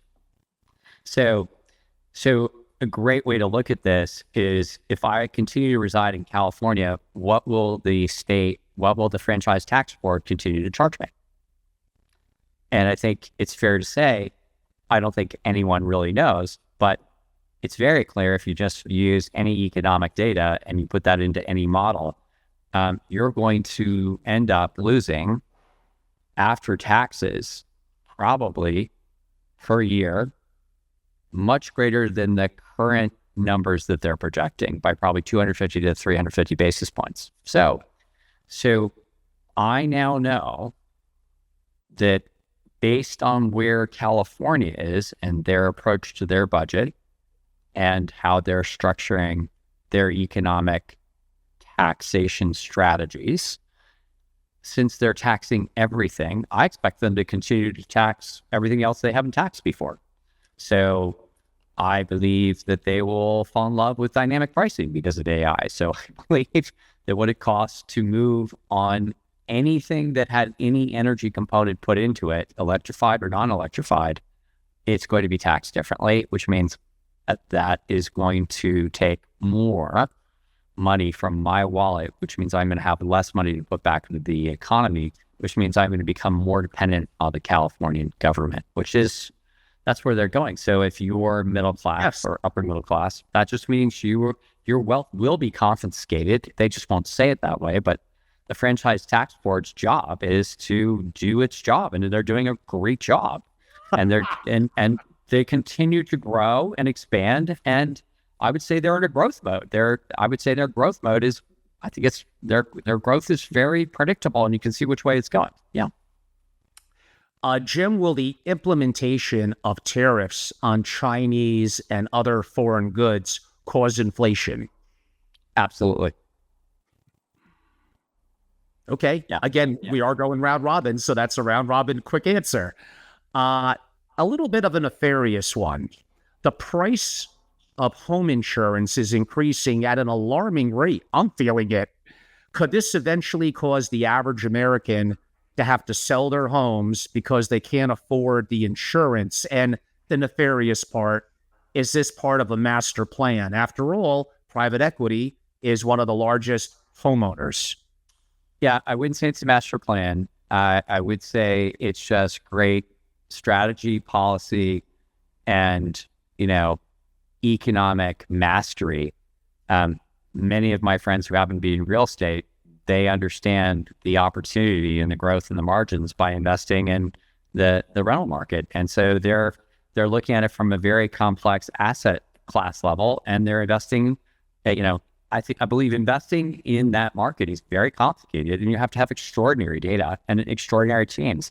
And so the best teams are aggregating greater talent, and they're doing greater analysis. They've never had more data.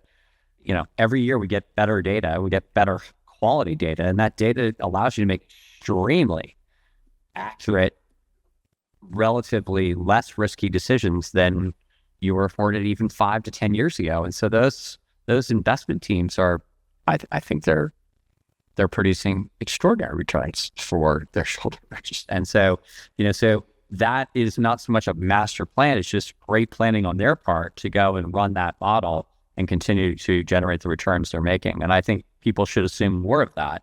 So as a result, that's going to put a lot more pressure, on the system, which will make what I would say the insurance costs continue to go up greater and greater. So it's a cascading level of risk across multiple different policy decisions and regulatory decisions at a federal and state level. And this just means that it's going to become very hard to predict how much more expensive it's going to be to insure an asset. And do you mind if I make fun of where I live? I have earthquake risks. It's fire season coming up, so I have that risk. Then I have flood risk because my town where I live, San Sema, it floods quite well. And so, we have so many different levels of risk. Thankfully, I'm not in Malibu because then I would have mudslide risk. But when you add all these risks up and you tally it, the insurance for home insurance will only continue to go up and take a greater share. And if you combine that with healthcare insurance and then taxes on all energy and all other services that we all depend on, water, power, I would say the share of my income, it's doubled in 3.5 years. So is that survivable for most people across society? And the answer is no, it's not. People need to eat. So they're just going to choose not to wash their clothes as much. They're going to choose to never turn on, a power source like air conditioning or heating. So people are just they're going to have less, and they're going to have to make do with less, and they're going to be having to pay a greater amount of money, which means this is just going to continue to cascade. And from a risk perspective, that just means the insurance market is going to be, they need to have reinsurance. So the reinsurers have to actually underwrite that risk. So I think less and less insurance firms are going to continue to underwrite these markets, regardless of what they can charge. A live audience, we're heading somewhat to the home stretch, ballpark about 15 minutes. Y'all haven't been as interactive asking questions in the chat feature. If you're part of the webinar, or sometimes even I could open it up via the social media platforms. So feel free while you have a chance. Again, good luck finding long form or any content with Jim, who's brilliant online, because it basically ain't there. Tom Bilyeu, Chris Williamson, Joe Rogan. Haven't quite called on Jim yet, but of course, after seeing this, and Tim Ferriss, of course, he's in. I have a question that is built upon news from the last week that arguably may be in full or partially fugazi and not real, but let's assume that it is. It makes a better story, Jim. Are the Venezuelan gangs taking over apartment buildings in Aurora, Colorado, and the Hells Angels attempting to intervene kind of the start of different factions in war on U.S. soil? I don't know, because I wasn't there, but it does look from the media reporting to be very disconcerting.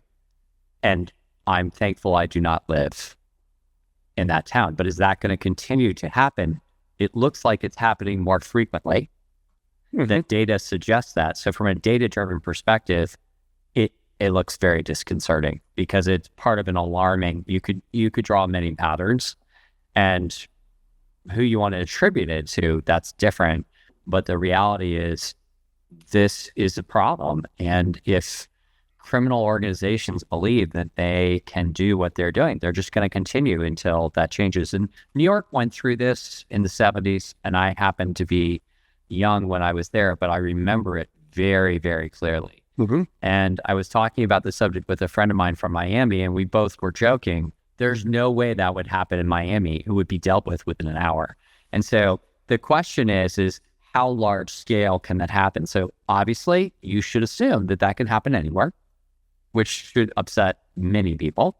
And then the question is how do you prove to yourself, regardless of who you are, whether you have a family, whether you have a company, you're worried about your employees, you're worried about your employees and your family, regardless of where you are in that thinking, you have to accept that is now something maybe you never believed would ever happen.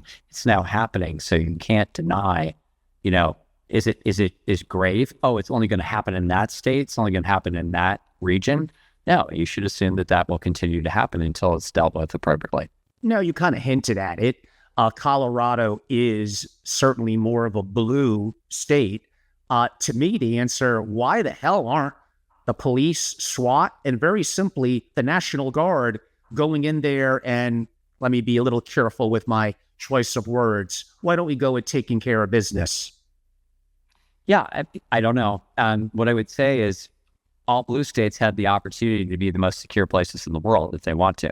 It's just a question of the community and the politics and the belief systems and the individuals that they've hired in the various agencies and the various, whether it's from a district attorney perspective, it really, really is a problem if you continue to let people have access to everything those gangs have access to. So they had access to the border. They came across. They had access to weapon systems. And then they had access to that property. And as a result, they were not stopped anywhere on their journey, as people in California like to say. So it looks like they were able to do what they wanted to do. And that's not something you want that part of society to think is, A, acceptable, and B, should happen everywhere. So it's communities will ultimately vote with money, capital, resources, and decide whether or not that's acceptable and the community that they choose to live in. Jim, I could do 3 hours on the next subject, which I'll have to bifurcate into like 2 questions given time concerns. My audience knows I've been active both as an investor and a MIDI seeker of the truth and a little bit of a thought leader in my activities and my travels to Silicon Valley and my interviews on things relative to AI, including a brief interview I did this summer, very brief, I'll admit that, but with Ray Kurzweil. You mentioned it actually earlier.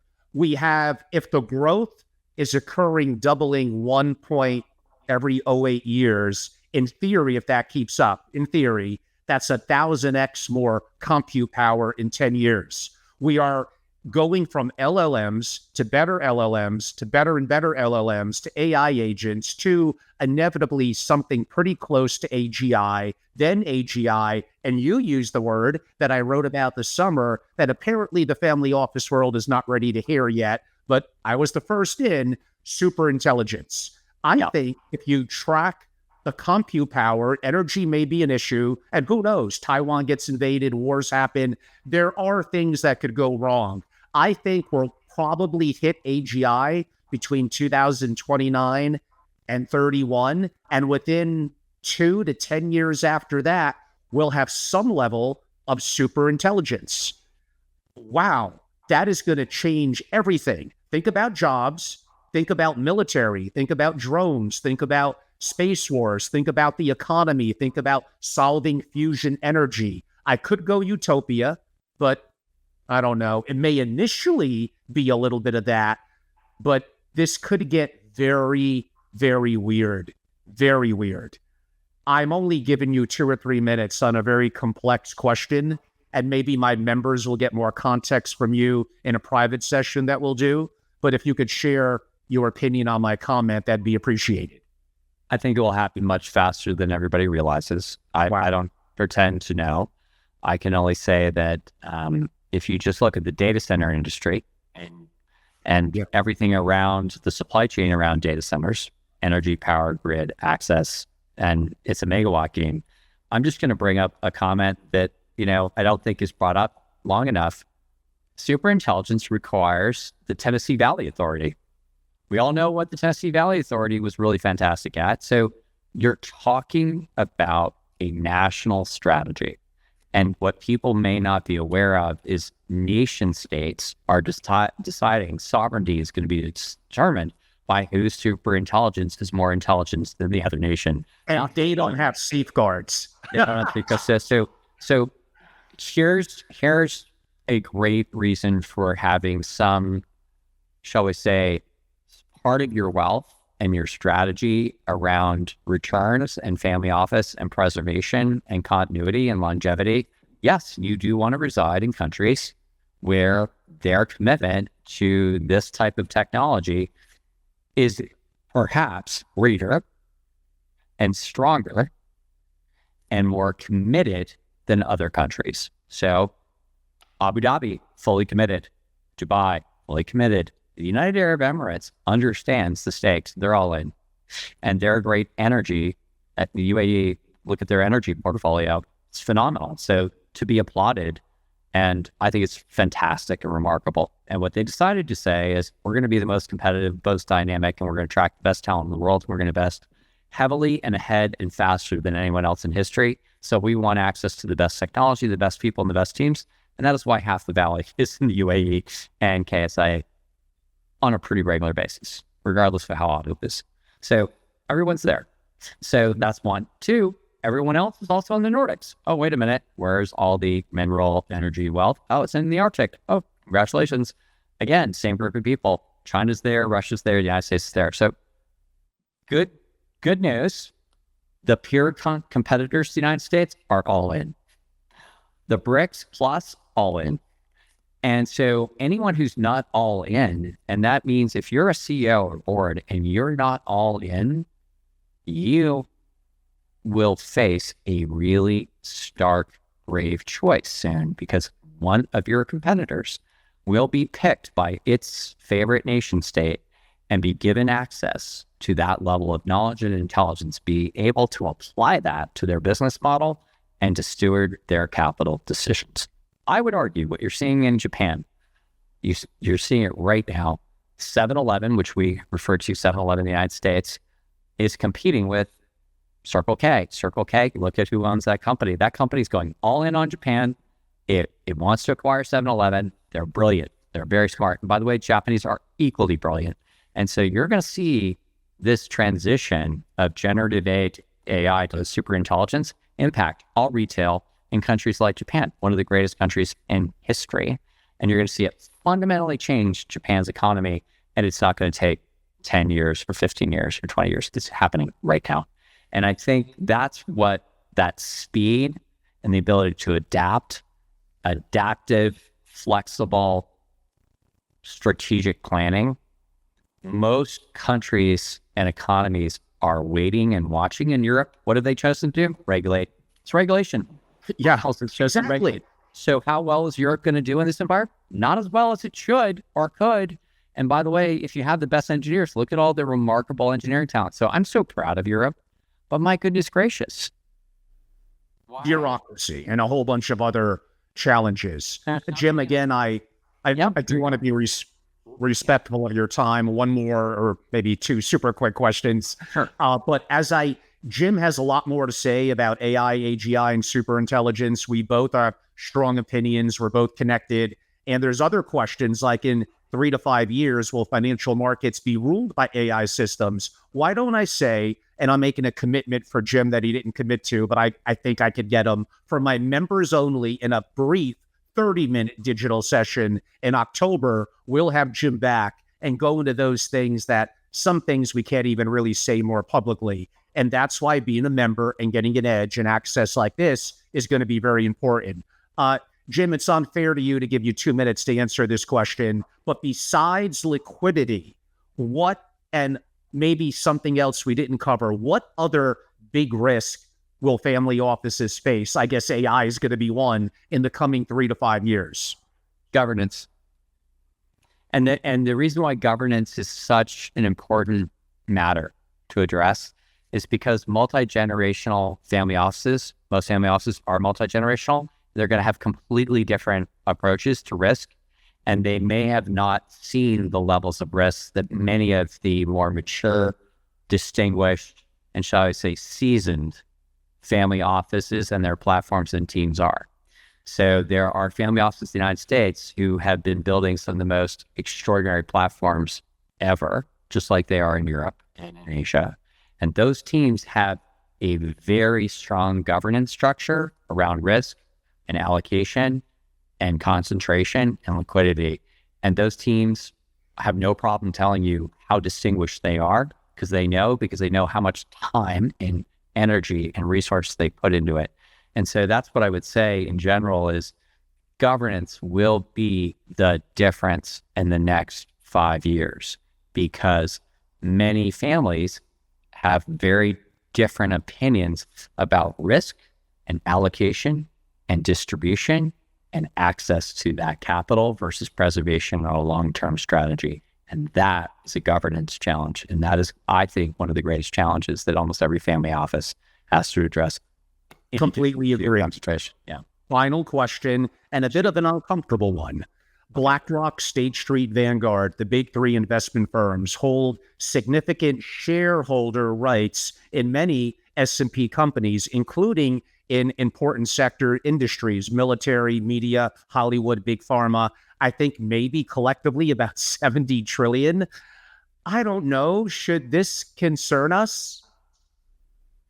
I think they've done an extraordinary job aggregating capital and creating some of the greatest financial assets in the history of the free world in the West. I defer to the legal talent that's out there. I would just say that you want to make sure that you have a lot of their product and diversification across their product offerings. And if you do, you probably will do well because they are going to be like JP Morgan Chase. They're not allowed to fail. And I don't say that as an expert. I'm just saying that as the more you get efficient at aggregating capital and creating new capital financial products and financial services products, regardless of where your bias is or your focus or interest is, I just think they're going to be very, very important to be extraordinarily knowledgeable about and really understand, all aspects of how do you attribute that trade? How do you prove that you own, that position? And what kind of concentration do you have? And it's the same answer every time.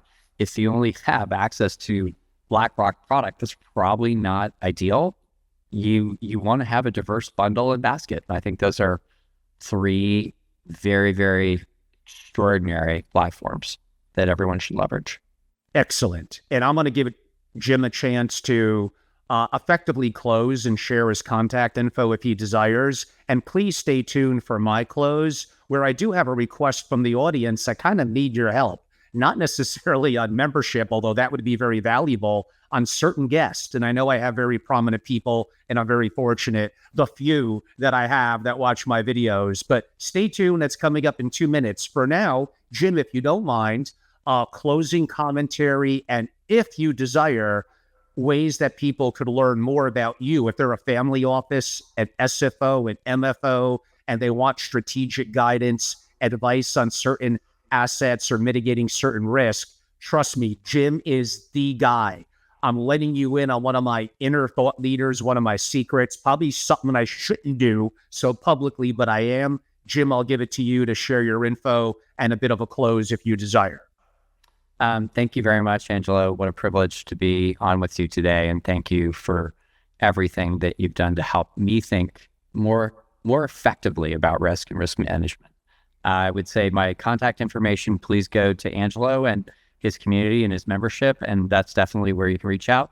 Or I am on LinkedIn, and once a quarter, I definitely take a lot of inbounds from people I've never met before, and it would be a privilege to speak with anyone who is running an SFO and is interested in risk management, risk mitigation. And we're just very fortunate in my firm to work with a lot of the leading risk management teams, and we can just recommend some really remarkable people across, whether they're chief investment officers or portfolio managers. We're fortunate to know a lot of really talented people who think very differently. And I would say that my final comment is just continue to diversify the extraordinary talent that's out there. And the more you have access to very, very diverse thinking, I think you'll find your returns will show that they're going a little bit better than they normally would. And from a wealth preservation perspective, that's going to be key because it's going to help you with governance. And I think when you add those together, that should generate greater returns, more consistent returns, and preserve more of your wealth for future generations. Excellent. And yes, of course, go follow Jim on LinkedIn. He may be a little hard to find, but you'll find him. And potentially, if it's something to value, have an opportunity to reach out. My members could always reach out to me, and Jim is always courteous to my families and my members for he's open to a direct introduction. But again, I don't really want to be overly proactive with it. You gotta take some action, and you gotta let me know. And those that may be listening as a direct family, the head or partner in an MFO or SFO, happy to make the connection simply if you ask.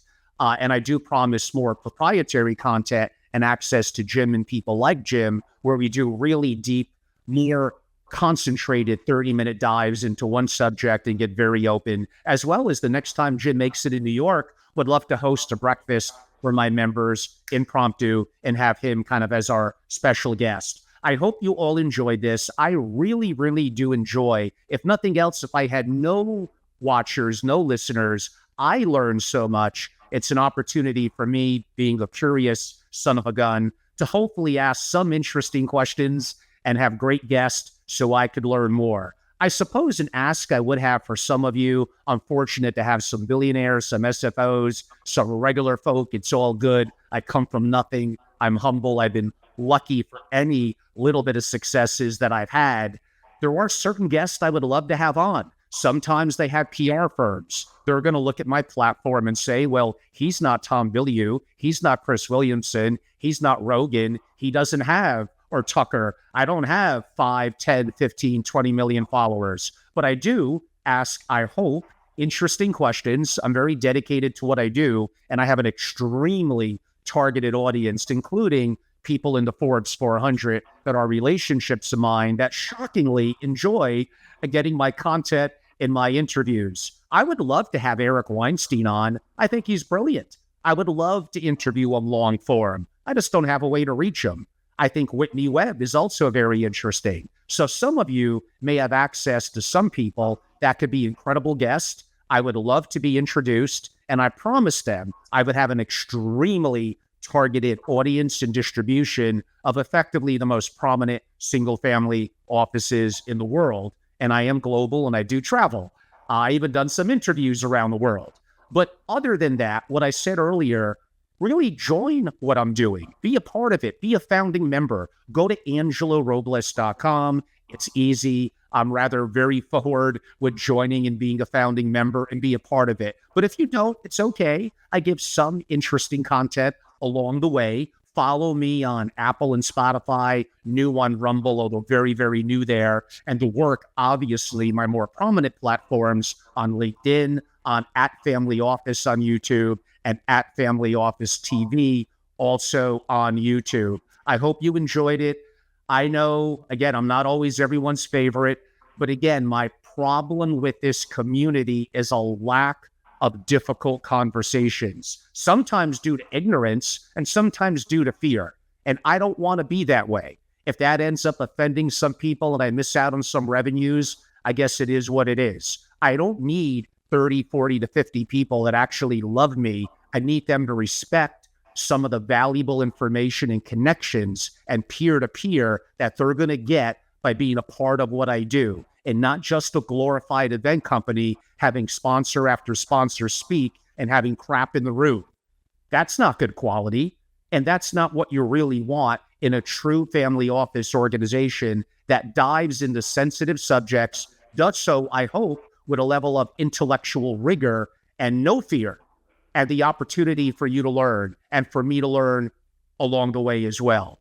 Again, I'm wrong a lot. I look to learn. I don't come at it with, I know everything, because I don't, but I want to be curious and I want to ask the tough questions that I believe effectively no one else in the family office community is doing, partially because they're scared. So on that note, would appreciate your support, have the opportunity to reach out. And again, Jim, thank you so much. It took about 7 years, but thank you so much for being a guest today. I greatly enjoyed it. Thank you all for your time and have a great day. Thank you. A privilege.